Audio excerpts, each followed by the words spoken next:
Star વેપારીઓ સાથે છેતરપિંડી અને આગજનીના બનાવ અટકાવવા સુરત પોલીસ દ્વારા વિશેષ વેપારી સંવાદ યોજાયો. પોલીસ અને 200થી વધુ ટેક્સટાઇલ વેપારીઓ વચ્ચે સંવાદ સેતુ કાર્યક્રમનું આયોજન થયું. છેતરપિંડી અટકાવવા માર્ગદર્શન આપવામાં આવ્યું અને વેપારીના પ્રશ્નો તથા રજૂઆતો સાંભળવામાં આવી. સંવાદના આધારે વેપારીઓ દ્વારા રજૂ કરવામાં આવેલી 40થી 50 અરજીઓ પર ત્વરિત તપાસ હાથ ધરાઈ. ગુનાહિત જણાતા માત્ર 2 દિવસમાં વિવિધ પોલીસ સ્ટેશનોમાં 16 ગુનાઓ દાખલ કરવામાં આવ્યા. દાખલ ગુનાઓમાં 2 લાખથી લઈને 2 કરોડ સુધીની છેતરપિંડીની ઘટનાનો સમાવેશ થાય છે. આરોપીઓને પકડવા રાજસ્થાન, મહારાષ્ટ્ર, હરિયાણા, દિલ્હી, ગુડગાંવ અને પશ્ચિમ બંગાળ, કોલકાતા માટે 6 ટીમો રવાના. ભવિષ્યમાં પણ છેતરપિંડી આચરનાર ગુનેગારો સામે પાસા હેઠળ કડક કાર્યવાહીની ચેતવણી અપાઈ. રિપોર્ટર સાગર સોલંકી. સુરત સિટી ટેક્સટાઇલનું હબ છે. દેશના વિવિધ રાજ્યોમાંથી ટેક્સટાઇલની વેપાર માટે થઈ અને વેપારીઓ સુરતમાં આવતા હોય છે.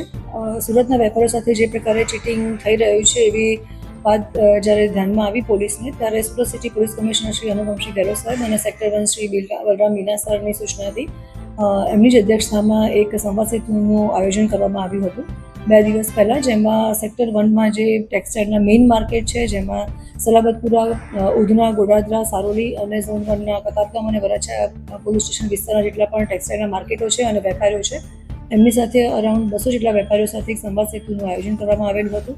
એમની પાસે ઓપન ફોરમમાં સંવાદમાં એ જાણવા મળ્યું કે એ લોકો કયા કયા પ્રોબ્લેમ વેપારમાં ફેસ કરી રહ્યા છે, વેપાર દરમિયાન કઈ રીતે ચીટિંગ એમની સાથે થાય છે, ચીટિંગ કરનાર વ્યક્તિ આવે તો એ કઈ પ્રકારે બિહેવ કરતા હોય છે, કયા પ્રકારે એ લોકો પોતાના બેંક એકાઉન્ટ્સ અથવા તો બીજી કોઈ ડિટેલ્સ નથી આપતા અને એક વિશ્વાસનો માહોલ ક્રિએટ કરી અને ચીટિંગ કરી જતા હોય છે.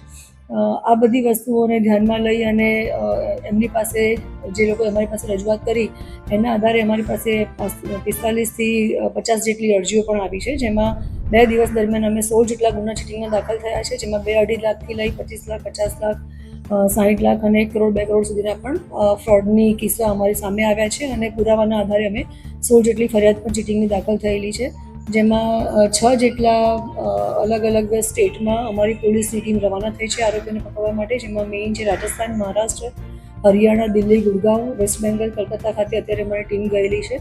બીજી જે 25 જેવી અરજીઓ છે એનું ઇન્વેસ્ટિગેશન અમારું પ્રાઇમરી ચાલી રહ્યું છે અને પૂરતા પુરાવાના આધારે ફરિયાદ દાખલ કરી અને એમાં અગાઉની પણ અમારી અલગ અલગ રાજ્યોમાં ટીમ રવાના થશે. અગાઉ પણ સુરત પોલીસ કમિશનર શ્રી અનુપમસિંહ ગેહલોત સરે ચીટિંગના ગુનાઓ જે કરે છે અને અહીંના ટેક્સટાઇલના વેપારીઓ સાથે ચીટિંગ કરી અને અહીંના વેપાર ધંધાને જે નુકસાન કરે છે એ વેપારીઓ સામે અને એવા આરોપીઓ સામે પાસાની કાર્યવાહી પણ કરેલી છે. અત્યારે જે અમે આ સંવાદ સેતુ રચ્યો છે એમાં પણ અમે જેટલા પણ અમારી પાસે પુરાવા પડે છે એના આધારે અમે પાસા પણ કરવાના છીએ અને એની કાર્યવાહી ઓલરેડી અમારી ચાલુ છે.